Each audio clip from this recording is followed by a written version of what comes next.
poderosa que ela tanto transforma as pessoas para o bem quanto para o mal. Eu já vi acontecer as duas coisas ao mesmo tempo. Eu já vi a Bíblia transformar para o bem e já vi a Bíblia transformar para o mal. Não que ela faça isso, mas quem leu, quem estudou, não entendeu a Bíblia. Então ela pode transformar tanto para o bem quanto para o mal. Mas nós vamos estudar essa lição entendendo que ela vai nos transformar, ou tem nos transformado, não para o mal, mas para o bem. Quem tem a revistinha aí? Textuário, assim diz. Textuário está registrado, para quem não tem a revistinha,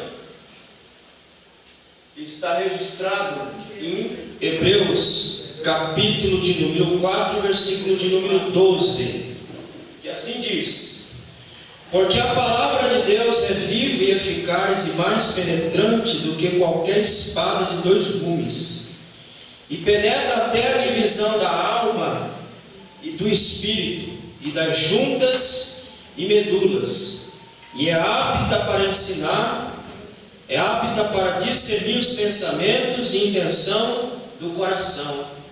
Não está humano, mas eu coloco aí do coração humano. Tamanho é o poder de penetração da Bíblia. Ela revela a intenção do coração humano. Ela traz à tona aquilo que está dentro do homem. Ela faz aflorar o que está lá dentro do homem, bem ou mal, mas ela faz aflorar, porque ela tem poder de penetração. Verdade prática: a palavra de Deus é viva. A Bíblia, irmão, não é um livro morto. A Bíblia não é uma revistinha. A revistinha da EBD é um livro morto. É uma revistinha que um autor escreveu, deu a sua interpretação sobre alguns versículos, mas é um livro morto. A Bíblia não. A Bíblia é um livro vivo. Quem sabe me responder por que a Bíblia é um livro vivo?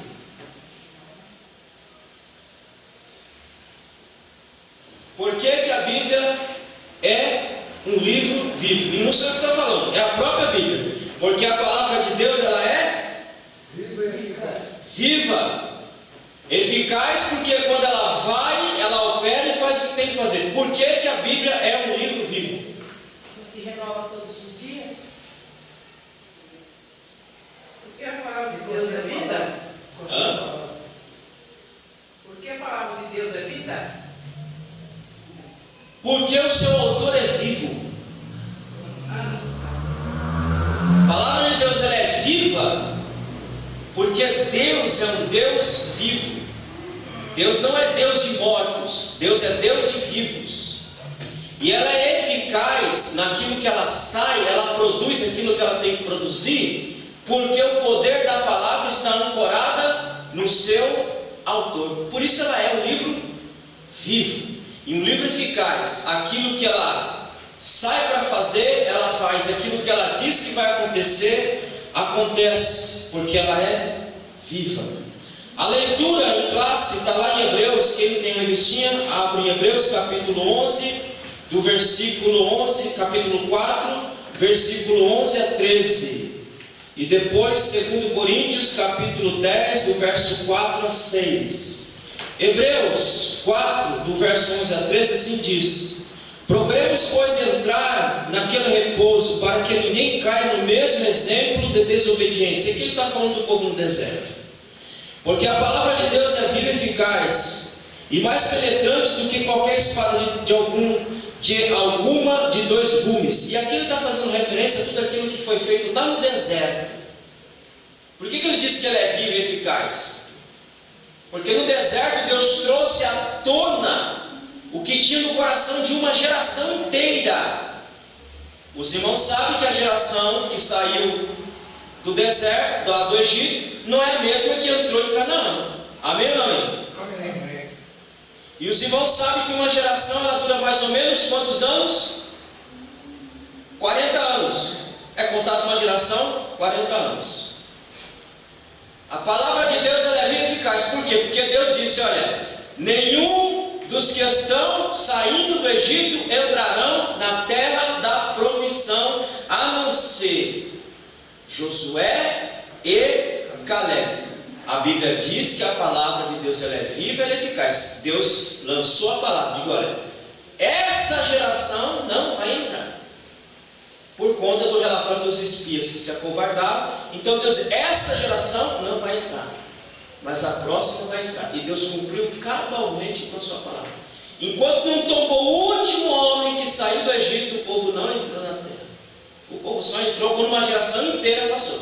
Então por isso que o autor aos Hebreus está dizendo aqui, alguma de dois gumes e penetra até a divisão da alma e do espírito, das juntas e medulas, e é apta para discernir os pensamentos e intenções do coração. Foi o que Deus fez no deserto. Deus trouxe à tona pela sua palavra dada, porque o povo não conseguia obedecer de jeito nenhum, estava na humana a desobediência, e Deus aflorou, fez vir à tona essa desobediência. Por isso que a palavra ela é penetrante, ela vai lá e faz aflorar qual é a intenção do coração humano. E não há criatura alguma encoberta diante dele, antes todas as coisas estão mais nuas e patentes aos olhos daquele com quem temos de tratar. Irmão, por isso que eu digo, ou sirva a Deus ou sirva ao diabo, mas não sirva a Deus com engano. Como é que se identificou a nova geração? Pela disposição com que essa nova geração serve ao Senhor. Eu digo, aqueles que, os que saíram do Egito, todos já estavam circuncidados, né? Sim. E os que nasceram, então, não foram, no deserto. Não foram circuncidados. Não, a circuncisão continua no deserto. Todos foram circuncidados. Circuncidou quando entrou na nova Canaã. Não. Já no deserto, né? Já no deserto já foi feita a circuncisão. Quando entrou na terra, o costume já estava implantado. Sim, mas quando entrou na Canaã, não foi circuncidado o percurso deles? No deserto, sim. E aqueles que nasceram na Canaã, circuncidaram também. Então esse processo ele já vem desde o deserto como um pacto para o povo, que foi dado como um pacto, uma aliança, uma lembrança de que Deus fez uma aliança com o povo e iria cumprir aquela aliança. Moisés então não circuncidou aqueles que entraram na nova Canaã? Não foi circuncidado? Sim. Sim. Então, diante dela, não tem como nós querer ou nos escondermos. A segunda leitura está em 2 Coríntios, capítulo 10, do verso 4 ao verso 6. Porque as armas da nossa milícia não são carnais, mas sim poderosas em Deus para destruir as fortalezas, destruindo os conselhos e toda altivez que se levanta contra o conhecimento de Deus, e levando cativo todo entendimento à obediência de Cristo, e estando prontos para vingar toda desobediência, quando for cumprida a vossa obediência. Então nós vamos analisar esses dois textos, ele está espalhado aqui na revistinha, nós vamos analisar eles essa manhã. Então, nós já vimos isso, leitura bíblica em classe, já vimos. A introdução, por que a Bíblia transforma as pessoas? Irmão, vamos ler, por favor, rapidinho, alguém abra, está aí, ó. São dois textos aqui, João 17,3 e Romanos capítulo 12, versículo 2. Por que a Bíblia transforma as pessoas? Primeiro, porque sua origem ela é divina. Como eu falei, essa revistinha não transforma ninguém, não muda ninguém. Essa revistinha pode produzir conhecimento e entendimento a você, mas quem pode mudar, transformar a pessoa, o indivíduo, é a palavra de Deus. O que ele diz, João 17,3? E a vida eterna é esta, que conheçam a ti só, o único Deus verdadeiro, e a Jesus Cristo a quem enviaste. Como eu venho explicando, Várias vezes. A vida eterna é alguma coisa que eu vou adquirir quando morrer. Não. A vida eterna eu adquiro agora, em vida. E o que é a vida eterna? Que conheçam a Ti como único Deus e a quem Tu enviaste. Essa é a vida eterna. E esse conhecimento de Deus como único Deus e Jesus Cristo a quem Ele enviou, ela se dá pela palavra de Deus. Então, quando eu estudo a palavra, quando eu medito a palavra, então a vida eterna já se instala em mim. Não é algo que eu vou adquirir quando eu morrer. Irmão, se eu não adquirir a vida eterna agora em vida, quando eu morrer, eu esqueço, irmão. No morrer você pode encontrar uma eternidade que você não desejou na sua vida. A vida eterna ela é instalada agora pelo conhecimento das Escrituras. Então, por que a Bíblia transforma as pessoas? Porque ela é de origem divina. Segundo, Romanos 12:2. Não vos conformeis com este mundo, mas transformai-vos pela renovação do vosso entendimento, para que experimenteis qual seja boa, agradável e perfeita vontade de Deus. Não se conforme com o mundo, ou não se molde ao mundo. O erro da igreja do século XXI está exatamente aí, porque ela quer se moldar ao mundo. Os irmãos viram agora, a moda agora são as igrejas pretas. Você vai nos cultos, é tudo escuro. Não sei que diabo, que atmosfera é essa. É com o Espírito. Irmão, se o Espírito Santo não se revelar nas clarezas, vai se revelar no escuro, aonde? Moda. Então a igreja está se moldando ao mundo. Luz baixa, que eu sei, aonde tem bordel, zona, casa de baixa meretriz. Lá eu sei que tem luz escura, que é para aflorar os instintos sexuais das pessoas. Agora, em um culto, em uma igreja, o que é isso? É moda. Paulo está dizendo: não siga a moda, não se molde ao mundo, mas transforme o mundo pela renovação que aconteceu na sua mente, pela palavra de Deus. Então tudo é moda. Então eu não posso me moldar, eu não posso andar segundo a moda do mundo, mas eu tenho que andar segundo a moda da palavra de Deus, porque eu fui transformado pela palavra de Deus. Amém, irmão? Que me desculpe os senhores que estão pintando a igreja de preto e baixando luz dentro da igreja. Coloca o Espírito Santo aí, que não precisa baixar a luz, não precisa fazer nada, o Espírito faz tudo. Amém ou amém?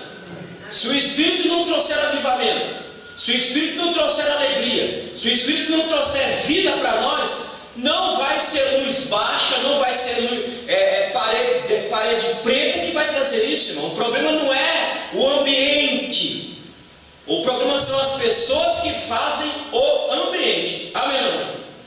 Se as pessoas estiverem avivadas, irmão, muita coisa acontece. Fala aí. Pastor, isso aí faz parte do secularismo dentro da igreja?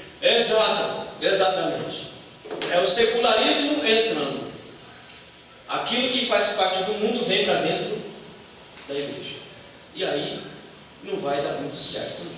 Certo? Então, ela transforma pessoas porque ela renova. E nos leva a viver a vontade de Deus. Então, quando ela transforma a minha vida, quando ela renova a minha mente, ela me faz viver a vontade de Deus.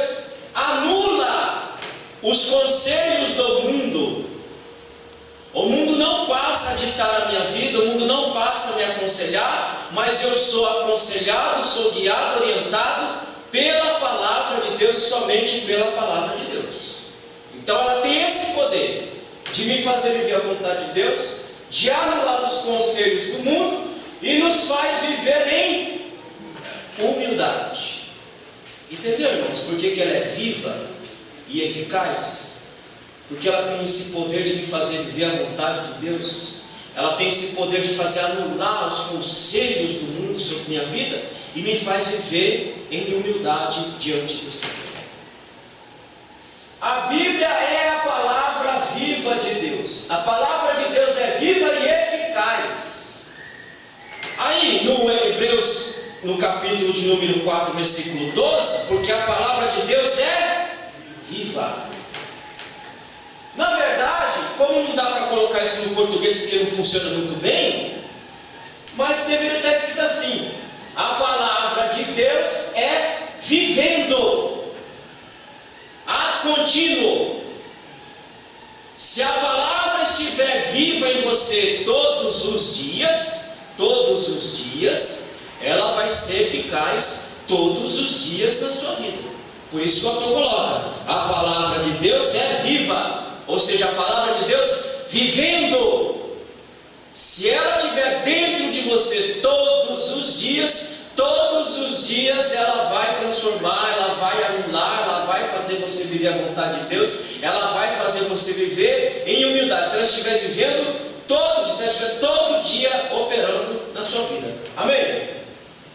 Ela produz resultados reais, irmãos.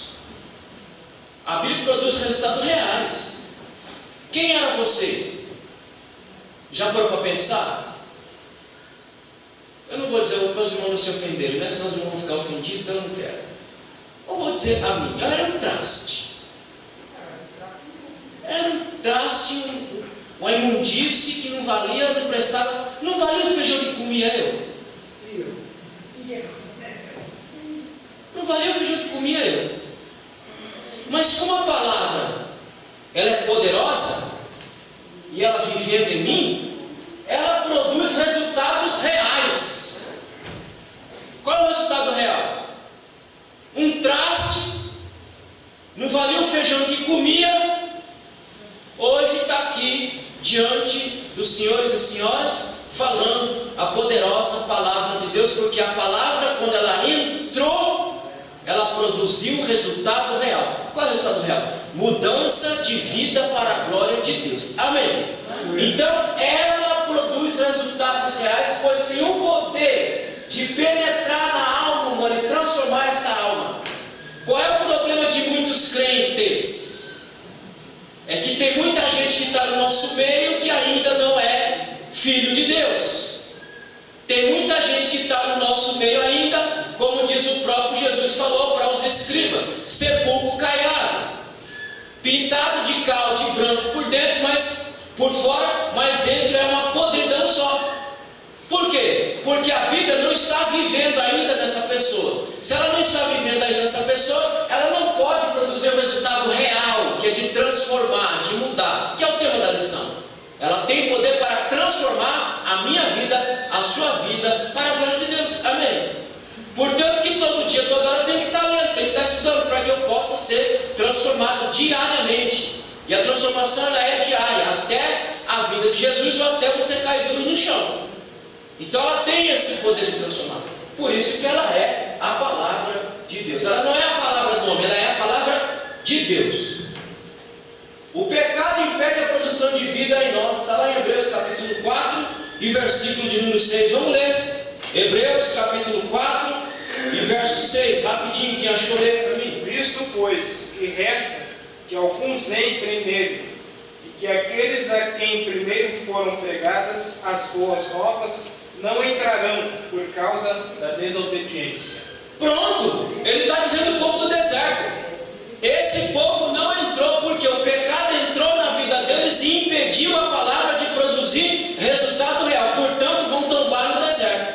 Hebreus 4:11. Não podemos cometer o mesmo erro. Qual o mesmo erro? O mesmo erro do povo no deserto, que viveu em rebeldia em relação à palavra que Deus estava produzindo no meio do povo. Hebreus 4:11.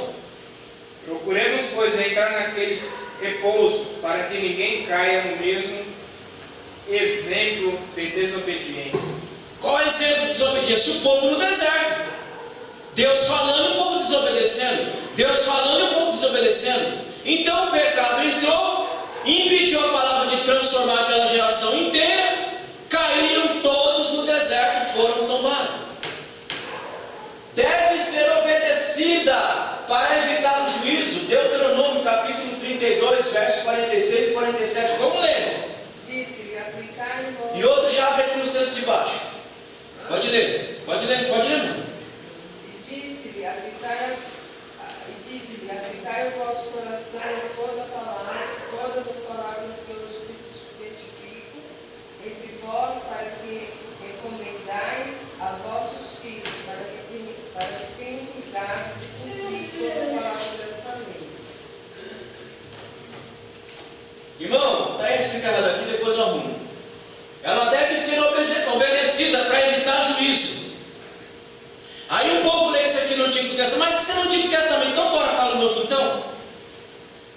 Novo Testamento está dizendo a mesma coisa. Se eu deixar de obedecer, se eu deixar de ouvir, acabamos de ler Hebreus.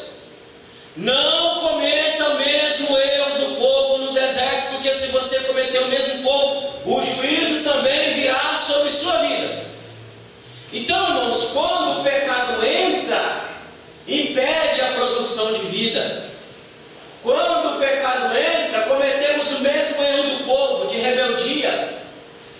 Quando o pecado entra, entramos na desobediência. Em vez de obedecermos, desobedecemos.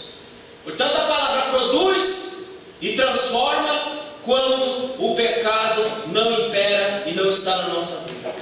A palavra não é obsoleta, a palavra não mudou, irmãos. A palavra é a mesma. A mesma palavra que foi dita 3 mil anos atrás, 5 mil anos atrás, é a mesma palavra. Ela não mudou. Ela não é obsoleta, ela não serve para como assim, ela não serve para esse tempo. Não. A palavra ela é atual. Se eu cometer o mesmo pecado de desobediência do povo do deserto, vai acontecer a mesma coisa comigo. Eu vou deixar de entrar na terra do repouso, porque a palavra ela é atual, ela não é obsoleta. Como está na revistinha? Obsoleta é aquilo que não é atual, ela é atual, ela está atualizada para o nosso tempo. Pois seu autor é vivo e sua palavra é eficaz, por isso Deus e sua palavra são o que? Atemporal. Fala aí para mim, os irmãos, bem alto ouvir. Atemporal. Deus e a palavra são atemporal. Deus e a palavra não está presa no tempo. Deus está para além do tempo. Então aquilo que ele diz lá atrás continua sendo atual agora no século 21. Vamos ler? 1 Pedro 23, 16, 55, 11. Pois vocês, pela viva e eterna palavra de Deus, nasceram de novo como filhos de um Pai que é imortal e não de pais mortais. O que a palavra é? Segundo Pedro, viva e eterna, eterna palavra, assim como o seu autor é eterno, a sua palavra também é eterna. Portanto, aquilo que Deus falou lá atrás continua sendo válido aqui, porque a palavra é eterna, assim como o seu autor. Amém? Isaías 55, 11. Assim será a palavra que sair da minha boca. Ela não voltará para mim vazia, antes fará o que me apraz e prosperará naquilo para que a enviei. A palavra é tão viva, tão poderosa, que aquilo que Deus fala é aquilo que vai acontecer. Amém, irmão? Se Ele diz que buscaria a sua igreja, então Ele vem buscar a sua igreja. Se Ele diz que por aumentar a iniquidade nos últimos dias, o amor da igreja, o amor de alguns se esfriaria, nós estamos vendo isso acontecer a pleno vapor. Amém, irmão? A frieza do amor que ele diz lá é essa apatia espiritual que nós estamos vendo acontecer nos nossos dias a olhos vistos. Aquilo que a palavra de Deus diz é aquilo que vai acontecer, porque quando ela sai da boca de Deus, ela sai para produzir, e produzir vida ou morte. Vida para aqueles que obedecem, morte para aqueles que desobedecem a palavra de Deus. Amém? Então a palavra de Deus ela é espada penetrante, está lá em Hebreus 4:12, acabamos de ler. Ela penetra, ela revela o que tem na alma humana. Por isso que o autor diz: tudo está de forma nua, tudo está de forma patente diante dele, porque a Bíblia ela traz à tona o que há de melhor e o que há de pior no homem. A Bíblia consegue puxar, ela consegue extrair desse homem.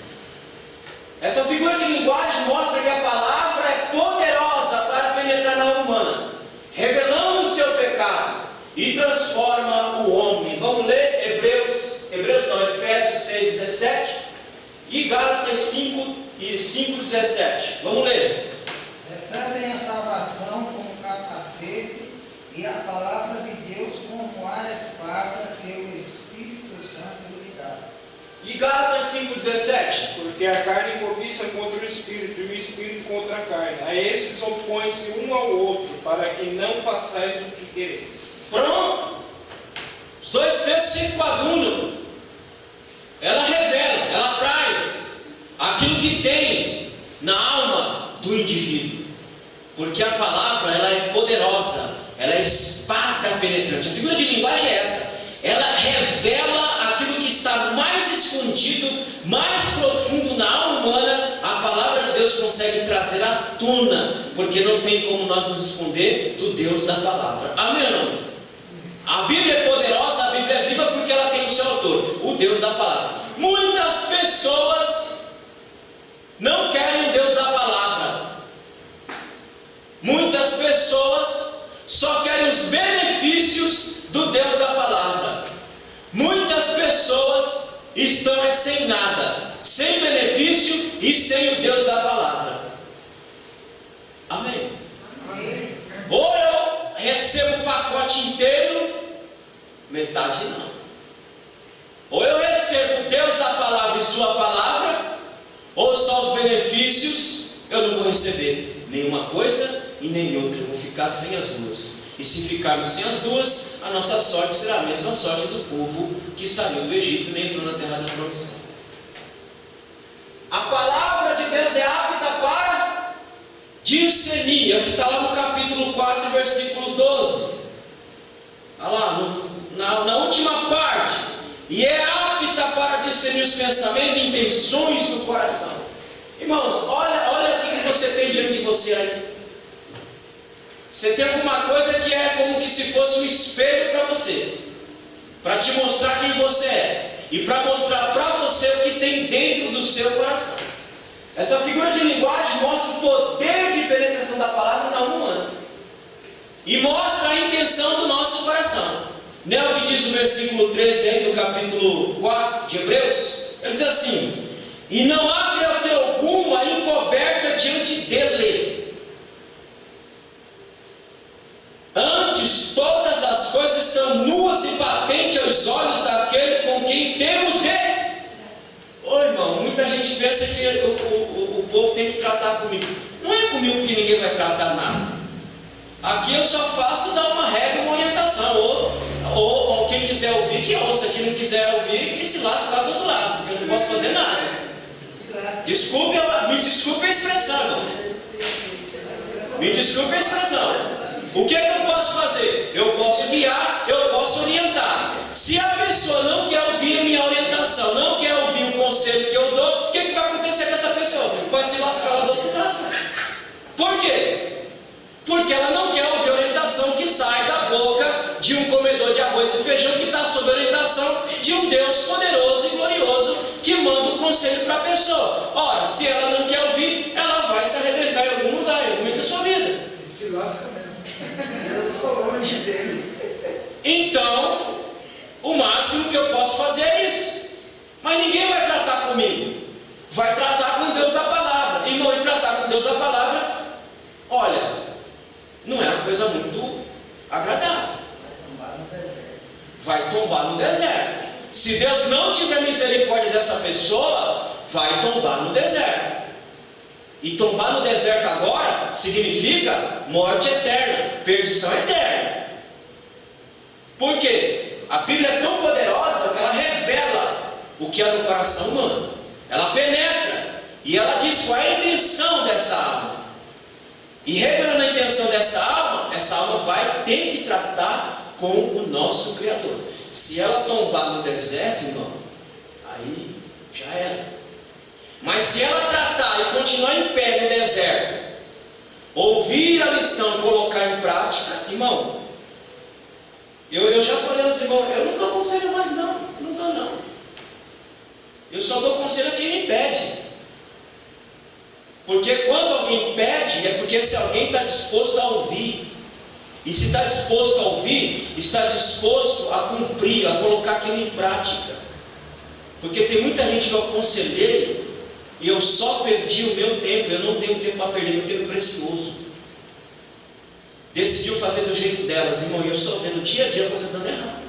Não perdeu tempo, você está livre do sangue dele. Sim, mas eu estou vendo a coisa degringolar na vida da pessoa. Por quê? Porque não deu ouvido nem à palavra, nem a Deus, e nem aquilo que Deus colocou para dar uma mínima de orientação para que a pessoa continue caminhando em direção para não.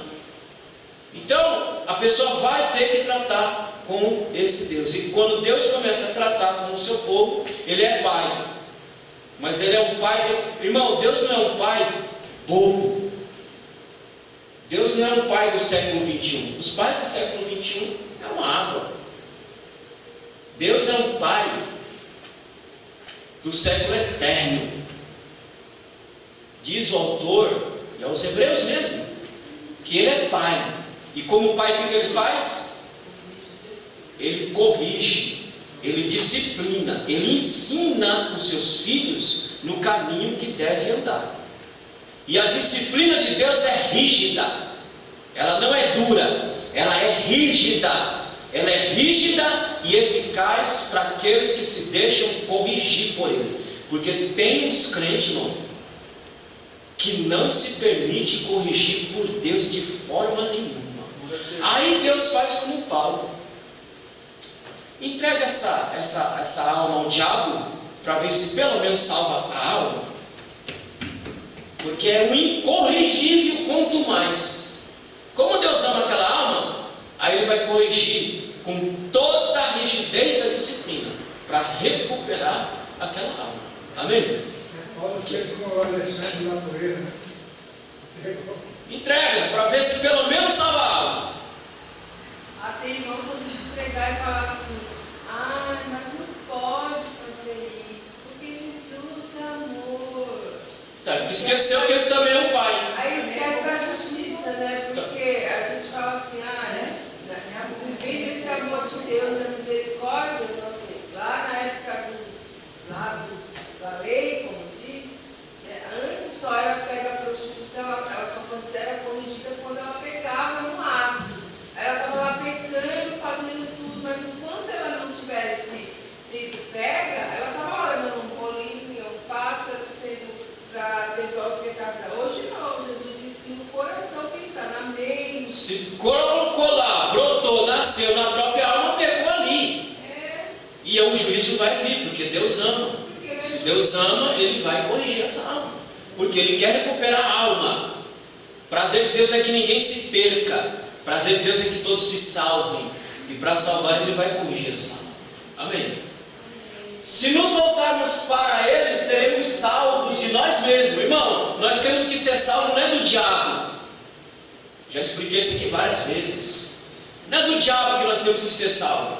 Nós temos que ser salvos do diabo chamado eu.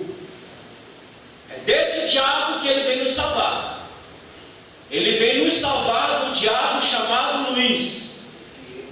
Ou seja, ele vem me salvar de mim mesmo. Porque o diabo do outro lado só pode operar se o diabo do lado de cá der espaço para o diabo de lá operar. Amém ou não amém? Amém. Aí tem irmão que fica ofendidinho, né? Os crentes feitos de manteiga, sei lá do que. Porque nós mesmos somos opositores de nós mesmos, irmãos. Esse é o sentido da palavra diabo. Aquele que coloca oposição, aquele que coloca obstáculo. Nós mesmos colocamos obstáculo na nossa própria vida para não servir a Deus, para não obedecer a Deus. Nós mesmos. Então nós temos que ser salvos de nós mesmos. Primeiramente de nós mesmos, para depois do diabo de lá. Nos salvou do diabo do lado de cá, o de lá, meu irmão, fica tranquilo. Então ele veio nos salvar, primeiramente, de nós mesmos, para que se façamos filhos de Deus e filhos obedientes para a glória de Deus. O que diz o texto aí? De Romanos 10, verso 9 e 10. Capítulo 10, Romanos, capítulo 10, verso 9 e 10. Bora, meu gente, me ajuda aí. Capítulo 10, verso 9 e 10. A saber se com a tua boca confessar ao Senhor Jesus. Espera lá. A saber se com tua boca você tenho que confessar. Continua. Confessares, a saber se com tua boca confessares ao Senhor Jesus em teu coração e creres que Deus ressuscitou dos mortos. Confessar com sua boca e crer no seu coração. De quem é o movimento? É meu. Então ele veio nos salvar de nós mesmos. Se eu confessar com minha boca, se eu crer com minha boca que Deus o ressuscitou dentre os mortos, será salvo. Visto que com o coração se crê, eu creio para a justiça, e com a boca se faz confissão para a salvação. Portanto, ele vem nos salvar primeiramente de nós mesmos. E a palavra tem poder para operar a salvação no coração humano. Amém? Luiz, isso é saber aí. Muitas vezes se confunde, mas saber. A saber aonde você está falando? A saber, se com tua boca confessar. A saber. Então, se você entender que é com a sua boca e é com o coração que crê, pronto. Esse é saber. Se você entender isso, pronto. Está tudo resolvido. Tá? Caso contrário, seremos julgados e condenados. Ah, Deus é como que o povo diz. Não, mas Deus é amor, Deus não sei o quê. Ah, mas está no Velho Testamento. Então vamos ler no Novo Testamento. Vamos ler. Hebreus capítulo 3, versículo 12 e 13. Vede, irmãos, que nunca haja em qualquer de vós um coração mau e infiel, para se apartar do Deus vivo. Então, que não haja entre vocês o quê? Coração mau. Um coração mau e infiel, para se apartar do Deus vivo. Versículo 13. Antes exortai-vos uns aos outros todos os dias, durante o tempo que se chama hoje, para que nenhum de vós se endureça pelo engano do Pecado. Pronto, querido. Se eu não me deixar mudar pela palavra e andar pelo caminho da desobediência, o juízo também vai vir da mesma forma para mim. Porque a Bíblia tem poder para transformar o homem e salvar o homem de si mesmo. A Bíblia anula os conselhos do mundo, as armas da nossa milícia. 2 Coríntios capítulo 10, versículo 4. Vamos, rapidinho. 2 Coríntios. Quais são as armas da nossa milícia? Com quais armas nós vamos lutar contra nós mesmos e contra o nosso adversário? 2 Coríntios, capítulo 10 e versículo de número 4. Quem achou, leia, por Porque as favor. armas da nossa milícia são carnais, mas sim poderosas. Não são carnais. Não são carnais, mas sim poderosas em Deus para a destruição das fortalezas. As armas da nossa luta não são carnais, porque se luta no âmbito espiritual com armas espirituais, e se anula as fortalezas com armas espirituais e não carnais. Vamos ver. Efésios capítulo 6, versículo 12, ele mostra qual é a nossa luta. Vamos ler, Efésios capítulo 6, verso 12. Quem achou ler? Não temos que lutar contra a carne e o sangue, mas sim contra os principados, contra as potestades, contra os príncipes das trevas deste século, contra as hostes espirituais da maldade nos lugares celestiais. Nossa luta não é contra a carne, nossa luta não é homem contra homem, nossa luta é homem contra as hostes espirituais, nossa luta é contra o inimigo de nossas almas. Por isso que Paulo vai dizer lá em Coríntios, nossas armas não são carnais, porque não lutamos um com... Ainda que estamos em luta um com o outro, mas a ordem não é essa. Não se luta com arma carnal, porque nossa luta não é homem contra homem, nossa luta é homem contra as hostes espirituais. E para lutar contra essas hostes espirituais, são com armas espirituais e não carnais. Por isso, a Bíblia anula os conselhos do mundo. Portanto, a nossa luta é vencida com... A nossa luta não é vencida com subterfúgios. Nossa luta não é vencida com conchavos. Nossa luta não é vencida com ameaças, com calúnias e difamações. Nossa luta não é com essas armas. Alguns carnais lutam com essas armas, mas a nossa luta não é com essas armas. O que a Bíblia diz, irmãos? Quando te fazem mal, o que ela ensina? Não pague o mal com o mal, mas pague o mal com... Porque se você pagar o mal com o mal, você se iguala e se rebaixa àquele que está lutando contra você com isso aqui, ó, com armas carnais, com engano, com conchavos, com ameaças, com calúnias e com difamação. Isso tudo aqui eu já sofri, tá? Só que eu não luto no mesmo nível. Eu luto em outro nível. Minha luta contra armas carnais são espirituais.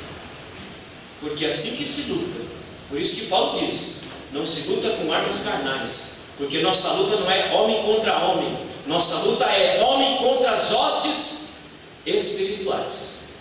Quem luta homem contra homem sai derrotado. Em uma guerra não tem vencedor. Em uma guerra só tem perdedor. Ainda que um lado supostamente ganhe, mas só tem perdedor. Homem contra homem só sai perdendo. Homem contra hostes espirituais só sai ganhando para a glória de Deus. Amém? Então nossas armas não são carnais. Nosso poder de luta não pode ser a luta carnal, homem contra homem. Nossas armas são espirituais e dadas por Deus. É o que Paulo vai dizer lá em 2 Coríntios capítulo 10, versículo 4. Mas sim poderosas em Deus para destruir as fortalezas.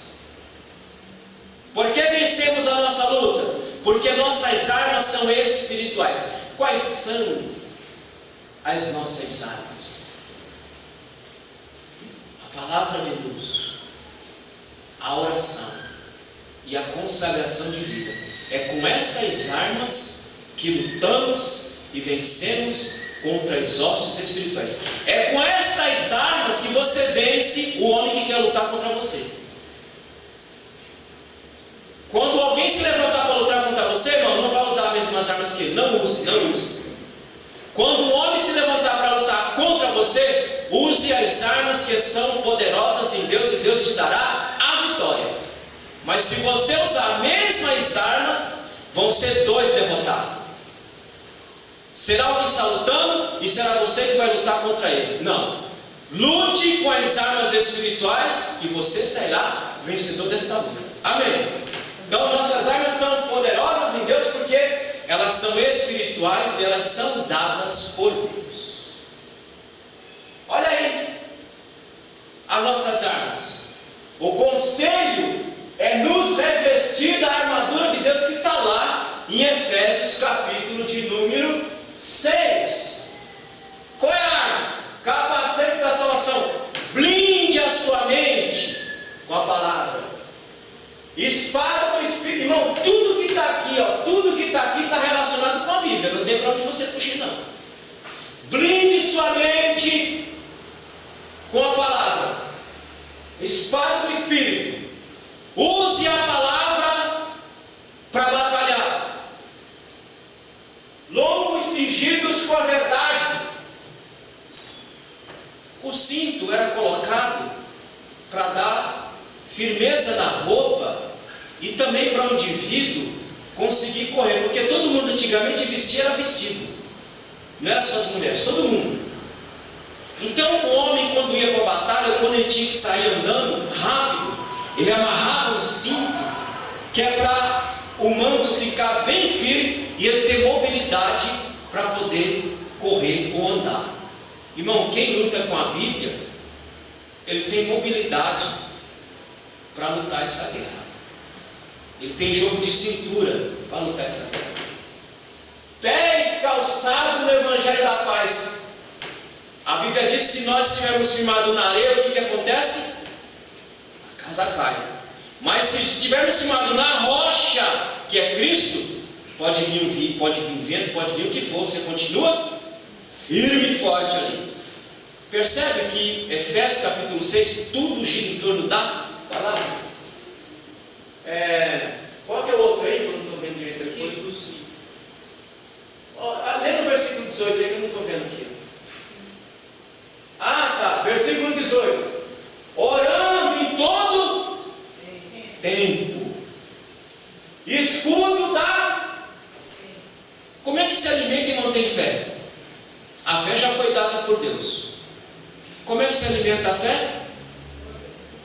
palavra de Deus. Quando você lê a palavra, quando você lê as histórias dos homens bíblicos, tanto do Antigo quanto do Novo, aquilo serve para revigorar, para alimentar a sua fé. E por último, coraça da justiça. Então, irmão, nossa luta é vencida pelo poder da palavra. Essa é a arma poderosa que nós temos em mãos para lutar a nossa luta. Portanto, que devemos estar revestidos toda hora da palavra de Deus. Por quê? Porque a Bíblia anula os conselhos do mundo. Destruição das fortalezas. O que são essas fortalezas? Sistema dos homens está sob o poder de Satanás. Está aí no texto, você lê o texto, 1 João, Pedro, Tessalonicenses, vai dizer: o sistema, o mundo, o modo de viver está sobre a égide ou sobre o domínio de Satanás. É essa fortaleza que nós temos que destruir quando estamos em Cristo Jesus, quando a palavra está em mim. Quando vem a modinha das igrejas pretas, o pastor que está arraigado na palavra, ele não vai entrar nesse sistema mundano. Ele vai rechaçar e dizer: aqui quem cria essa atmosfera para o Espírito operar não é luz baixa, nem pintura preta, mas é um povo que se dobra diante do Senhor, se arrepende diante do Senhor, busca o seu Senhor para que o Espírito opere. Ah, mas é para ter um ambiente. Ambiente que implanta em uma igreja são os crentes. Os crentes transformados pela palavra produzem um ambiente saudável na igreja. É isso, irmão. Não é entrar no sistema mundano. Não é fazer o que o mundo faz. Não é andar como o mundo anda que vai transformar. Vai transformar a igreja sim, para pior, não para melhor. Mas é Deus é quem transforma a igreja, transforma o homem e anula o conselho do mundo pelo poder da palavra. Todos os valores morais são atacados. Tudo que é certo hoje, tudo que foi certo ontem é errado hoje. Acreditar em Deus é errado. Acreditar na família é errado. Acreditar nas instituições é errado. Acreditar no certo é errado. O certo hoje é viver conforme o mundo vive. O certo hoje é andar como o mundo anda. O certo hoje é se igualar ao mundo. Os valores da igreja estão sendo atacados por essas fortalezas. E nós anulamos isso pelo poder que há na palavra. Os valores cristãos, disseminação do ódio. É ódio para todo lado, irmão. É gente cuspindo ódio toda hora. Twitter, aquilo é o poço do Satanás. Eu nem tenho mais. Que não é desgraça. É só ódio destilado. De todo tipo, de toda maneira. Esse dia mostrou na reportagem uma agressão dentro de uma escola. Aluno agredindo outro aluno. O que é isso, irmão? É ódio. É ódio, é ódio. Nós respiramos ódio. O homem respira ódio. A igreja não pode respirar ódio. Se a igreja respirar ódio, nós estamos perdendo a batalha. Nós estamos perdendo a luta. Porque quem vive assim é o mundo. A Bíblia diz que a Bíblia, ela anula. Não é o que está dizendo na lição o ponto 2? Ela anula os conselhos do mundo. Ela tem que anular o ódio. A Bíblia tem que anular o ódio do nosso meio. Ela tem que anular o desrespeito pela vida, desrespeito pelo outro. Corrupção. Corrupção não é só você se corromper por dinheiro. É se corromper por coisas, se corromper por posição. A Bíblia anula o conselho do mundo. Imoralidade. Esses dias eu vi lá a irmãzinha, né? Você olhava para ela, isso é uma santa. Ah, meu irmão, meteram um monte de foto dessa mulher na rede, parecendo uma prostituta. Ela anula isso, a imoralidade. Então a Bíblia tem poder para anular os conceitos do mundo. Mas a palavra de Deus é poderosa para destruir essas fortalezas satânicas. É o que nós lemos em 2 Coríntios, capítulo 10, versículo e a parte C. Olha o que Paulo diz: para destruir, para a destruição das fortalezas. A palavra tem poder para anular, para destruir todo e qualquer tipo de sistema mundano. Irmão, vamos ler só esse texto aqui de Judas, capítulo 1, versículo 21 e 23. Judas só tem um capítulo. Abra lá. Quem não achar, vai no índice. Conservais vós, mesmo na caridade de Deus, esperando a misericórdia do nosso Senhor Jesus Cristo, para a vida eterna. Primeiro conselho que ele dá: conserve sua vida no amor de Deus. Você quer destruir as fortalezas, anular o conselho do mundo? Conserve sua vida no amor de Deus. Segundo, verso 22: apiedai-vos de alguns, usando de discernimento. Haja com misericórdia entre vocês. Segundo conselho: sejam misericordiosos uns para com os outros. Irmão, eu nunca vi tanta maldade como eu estou vendo hoje, tanto desrespeito com a vida humana, tanto desrespeito com o outro. Eu nunca vi. Em 31 anos de evangelho, há coisas que não deveriam ocorrer dentro de uma igreja, estão ocorrendo sistematicamente. Desrespeito, sabe por quê? Porque não estamos nos apiedando. Pessoas que tratam com as pessoas sem nenhuma piedade, sem pensar se vai ferir, se vai machucar, se vai magoar. O prazer desses crentes que servem a Satanás é machucar, é destruir, é ferir, é acabar com o outro. Por quê? Porque não há mais piedade, não há mais misericórdia. Portanto, que não conseguimos anular o conselho do mundo, porque falta o amor de Deus em nós, falta a misericórdia em nós. Verso 23: salvai alguns do temor. Que significa a palavra temor? Respeito. Salve alguém pelo respeito que você tem pelo outro. Salve alguém pelo respeito que você tem por aquela vida, que é uma vida humana. Não interessa que tipo de vida é aquela, e não interessa que tipo de vida aquela vida leve, mas salve aquela vida pelo respeito que você tem por aquela vida, arrebatando-a do fogo, odiando até a túnica manchada da carne. Então, querido, é isso que está faltando. Se faltar isso dentro de uma igreja, nós não vamos conseguir anular o conceito do mundo, como diz o autor. A destruição dos falsos argumentos destrói os conselhos, raciocínios falaciosos. A Bíblia tem poder para destruir esses conselhos. Ela tem poder para acabar com esses raciocínios falaciosos.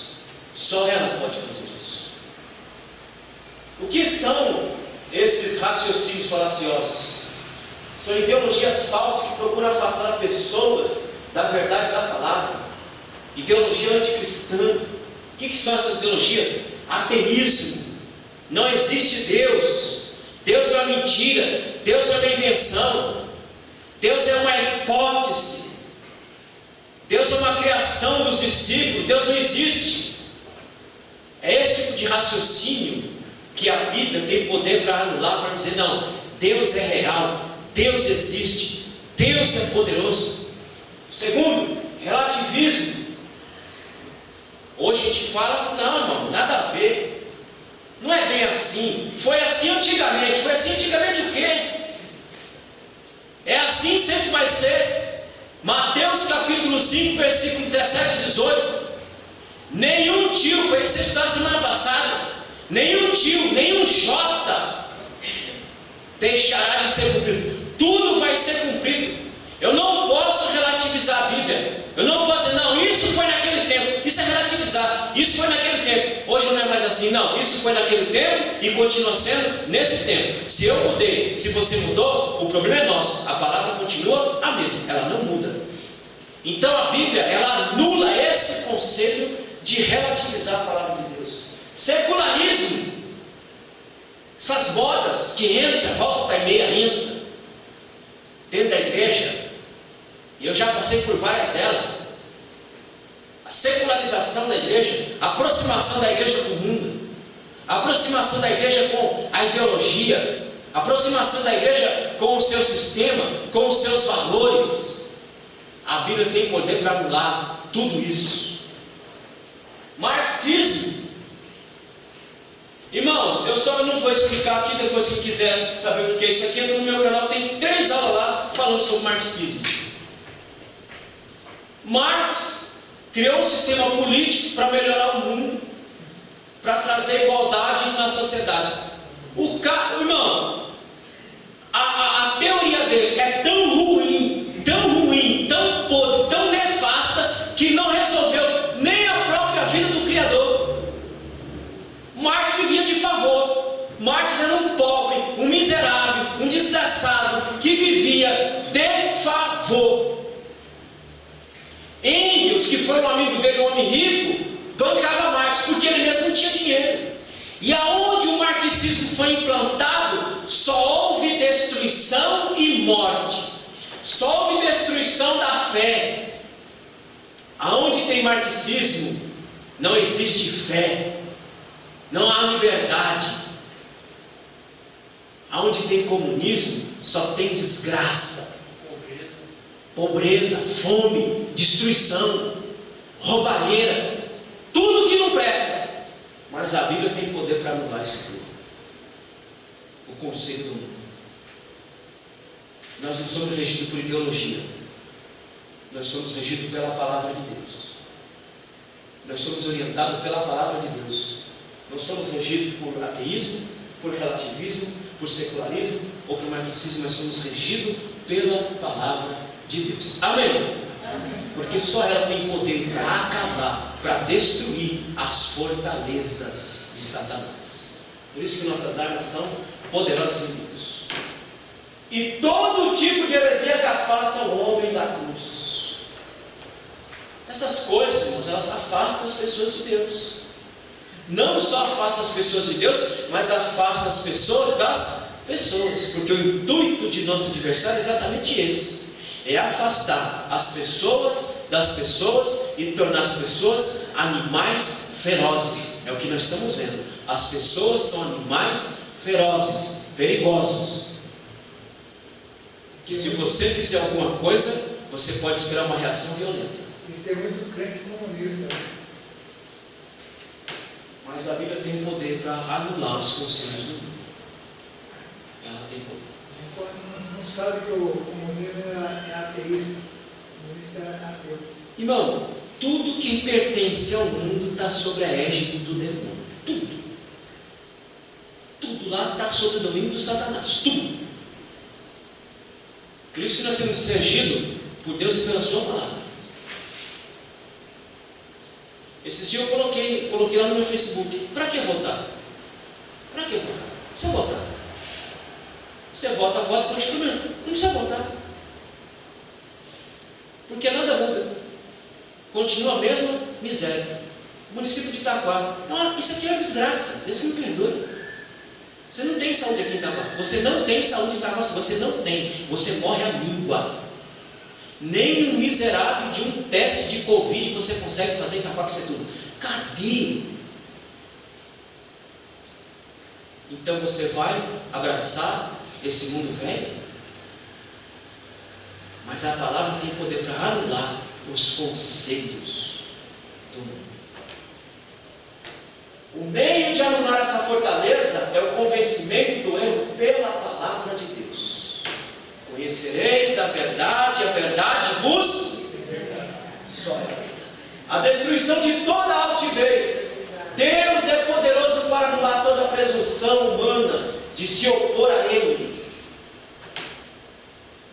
Deus é poderoso para se opor a qualquer tipo de ataque ou sistema mundano contra a sua igreja, contra o seu povo. Rebeldia, orgulho, vaidade humana mantém as pessoas afastadas de Deus, é o que diz Paulo. Crente rebelde, afastado de Deus. Crente orgulhoso, afastado de Deus. Crente vazio, e olha que tem muito, afastado de Deus. Por quê? Porque mantém as pessoas afastadas de Deus. Tudo isso aqui, nós vamos falar. Olha lá. Tudo. Deus é poderoso para anular toda a presunção humana de se opor a Ele. Qual é toda a opressão humana? Olha lá. Rebeldia, orgulho, vaidade humana. Tudo isso mantém as pessoas afastadas de Deus. Mas toda a fortaleza cai por terra pela pregação da palavra de Deus. É o que a gente vê lá em 2 Coríntios, na última parte. As fortalezas de Deus, as armas de Deus é poderosa para destruir, para acabar com toda essa ideologia, com todo esse mundanismo. E encerrando, a Bíblia nos torna humilde. O que eu preciso ser, irmão? Humilde. Deus aborrece a soberba, Tiago capítulo 4. A palavra orgulhosos que aparece no texto é construída com uma preposição no grego, que traz a ideia exata do que é soberba. Vamos ler Tiago, para os meus que eu estou falando? Tiago capítulo 4, versículo 6. Assim diz: antes ele dá maior graça, portanto diz, Deus resiste ao soberbo, mas dá graça aos. Vamos ver essa palavrinha soberba, essa palavrinha orgulho, como que ela é construída? Olha ela aqui, ó. O texto grego que vocês acabaram de ler está exatamente aqui, ó. Olha a palavrinha aqui, olha a preposiçãozinha aqui, ó. Essa preposiçãozinha. Essa preposiçãozinha significa além de. Então, a preposição significa além de. O resto que está lá no capítulo 4, versículo 6, a palavra soberba ou orgulho, o resto significa resplandecer. O resto da palavra aqui, ó, significa resplandecer. Preposição além de. O resto da palavra, resplandecer. Porque o que o orgulhoso quer? Ele quer resplandecer. Ele quer aparecer além dos. Por isso que a preposição aponta o que é a soberba. É aquele indivíduo que quer ser mais do que. Ele quer que a sua luz brilhe mais do que a dos outros. Por isso que ele diz: resplandecer além de. Resplandecer além dos demais. Orgulhoso. Levar o resplendor ou luz além do natural ou normal. Pessoa que pensa de si mesmo mais do que convém. É a pessoa que acha que ela é mais do que os outros. E você olha para o cara, geralmente o soberbo é o Zé Ruela. Já viu? Geralmente o soberbo é o Zé Ruela, mas ele acha que ele é. Irmão, eu já vi muito Zé Ruela. Espero não ver, mas eu vou continuar vendo muito Zé Ruela. Mas todo orgulhoso, todo soberbo é o Zé Ruela. Ele é menos do que ele pensa. Mas o soberbo, ele sempre pensa além desse. Ele acha que ele é para além de si. Mas você olha para o cara e fala: mas meu Deus, será que esse cara não se olha no espelho, não? Será que ele não se enxerga? Já encontrou com gente assim, meu irmão? Você pega um soberbo, ele é assim. Você começa a falar: meu Deus, aonde? Aonde que essa pessoa acha que ela é mais do que o outro? Porque é assim que o soberbo é. Ele acha que ele é além dos outros, ou está acima dos outros. Olha a solução de Deus. Verso 4 de Tiago. Olha a solução de Deus para aquele que se acha que é além dos outros. Sujeitai-vos, pois, a Deus. Olha a preposiçãozinha de novo. Olha aqui. Esse amarelinho aqui é uma preposição. Irmão, olha o contraste do versículo 7 para o versículo 6 para o versículo 8. A preposição aponta alguém que quer ser maior do que o outro. Agora, olha a outra preposiçãozinha aqui, ó. Debaixo de. O humilde é aquele que está debaixo de. O outro quer estar além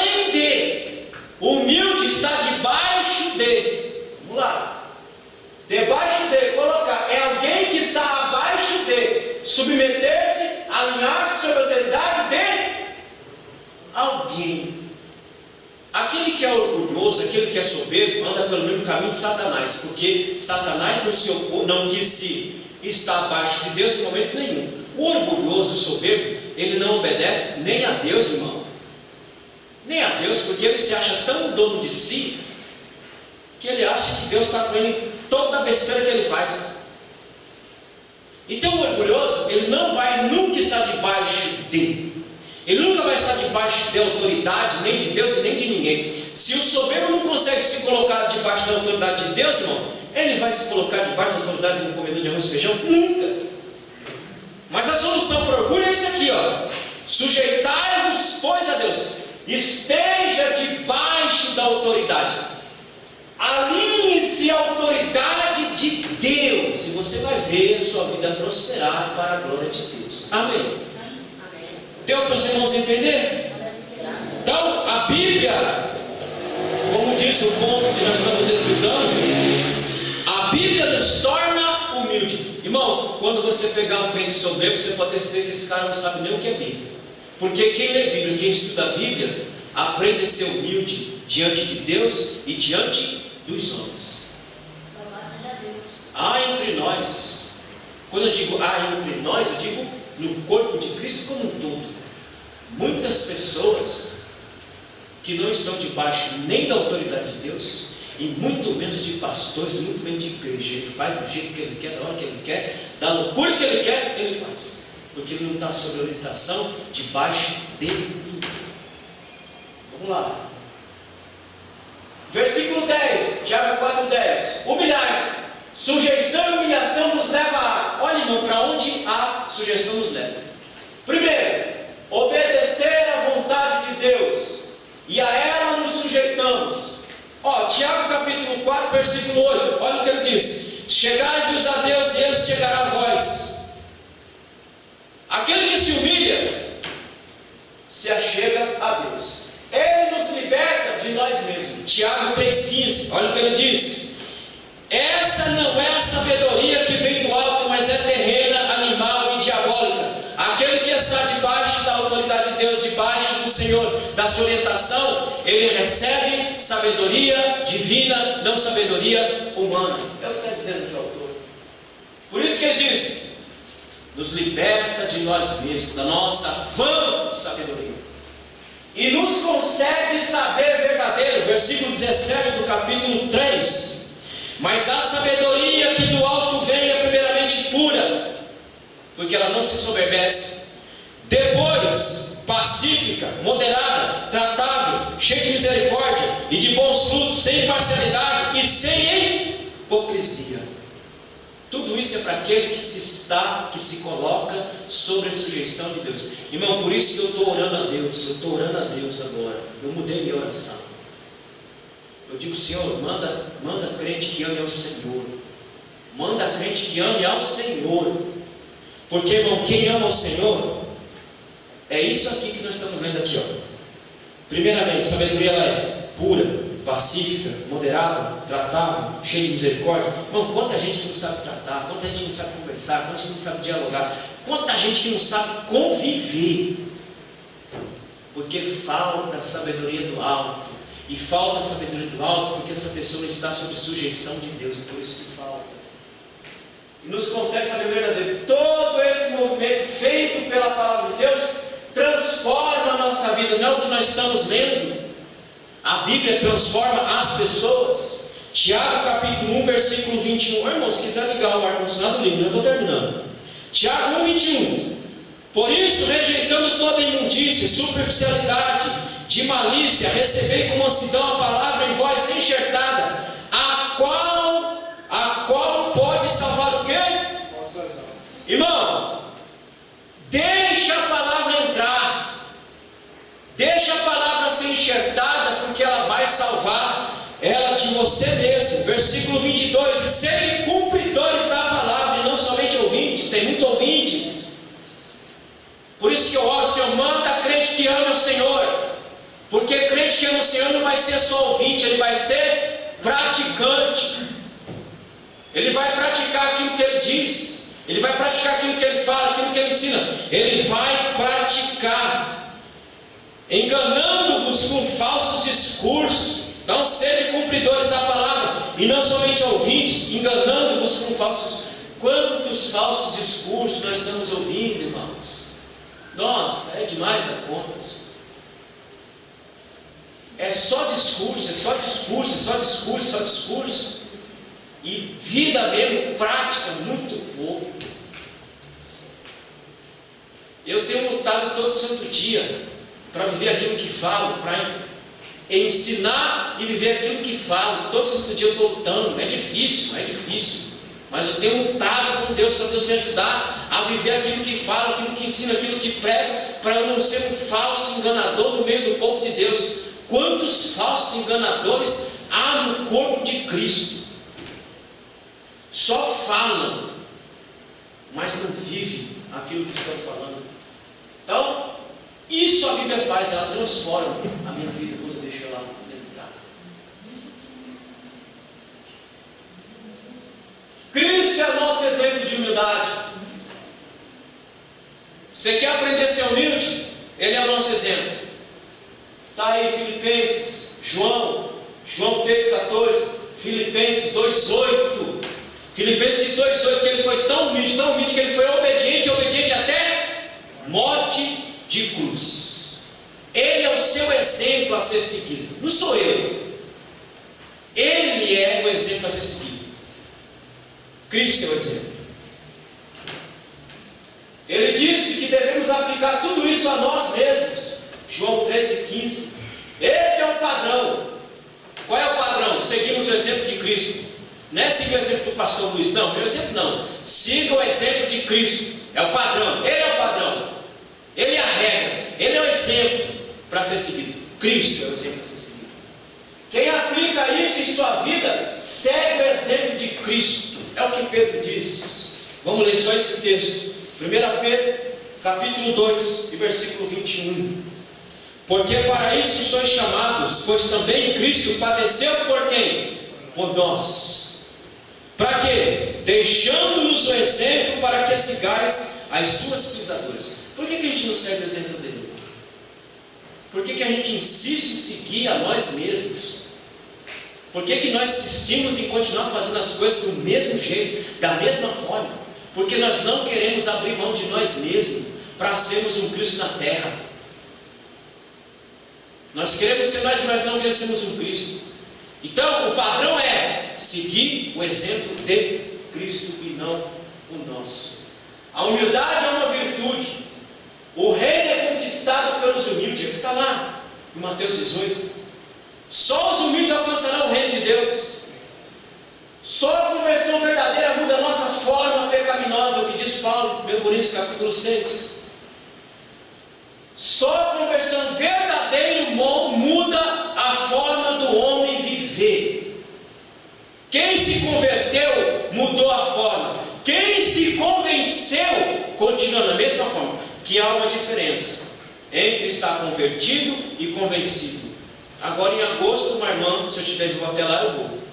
Ela me chamou para dar uma palestra falando sobre a diferença entre conversão e convencimento.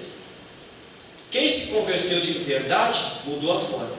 Quem somente se convenceu do Evangelho continua na mesma forma. Ele só tem aparência, mas ele continua da mesma forma. Por dentro é o mesmo ser humano sempre.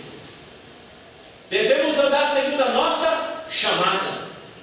Efésios 4, 1 e 2. Nós somos chamados para a salvação. Se fomos chamados para a salvação, então vivamos segundo essa vocação para a glória de Deus. A humildade nos leva a reconhecer nossa fraqueza. O humilde reconhece que ele é um fraco. O humilde reconhece que ele precisa de Deus todo dia. O humilde reconhece que ele precisa do Senhor para lutar contra si mesmo todos os dias. O soberbo não. O soberbo se acha já a última bolacha do pacote. Não preciso de mais nada, eu estou aqui o suficiente, eu dou conta de minha vida. O humilde não. O humilde não, eu preciso de Jesus. Eu preciso de Deus para lutar contra mim mesmo. Para lutar a minha luta contra as hostes espirituais, não minha luta contra a carne, não. Minha luta é contra as hostes espirituais. Portanto, eu preciso de Deus. O humilde reconhece sua fraqueza. Tudo isso só pode ocorrer se de fato somos transformados em Cristo, é o que diz Gálatas 5,16. Se nós somos transformados, Então nós vamos reconhecer a nossa fraqueza. Uma pessoa que não foi lavada pela palavra não pode ser humilde. É o que diz Efésios capítulo 5, versículo 26 e 27. Quem não foi transformado, quem não foi moldado, quem não foi regenerado pela palavra, ele não pode ser humilde, nem consegue ser humilde. Então que Deus nos abençoe, que Deus nos ajude, e que nós deixemos a palavra de Deus transformar a nossa vida dia a dia. Não é transformar só no ato da conversão, é transformar a nossa vida dia a dia para a glória de Deus. Amém? Que Deus abençoe os irmãos. Daqui a pouco, às 18, nós estamos aqui cultuando ao nosso Deus em nome de Jesus. A conclusão é isso aí. Deus não tolera a soberba humana e nem a rejeição de sua palavra. Então coloque isso.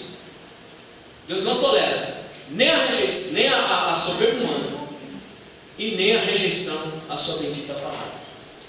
Toda uma nação sucumbiu no deserto. Marque isso na sua cabeça. Toda uma geração padeceu no deserto porque não quis se submeter a Deus, não quis submeter à palavra de Deus, e sucumbiram e foram enterrados. Não foram nem enterrados na terra da promissão, foram enterrados no deserto. Obedeça e deixe a palavra de Deus mudar e moldar a sua vida em nome de Jesus. Fique de pé e vamos agradecer ao Senhor em nome de Jesus.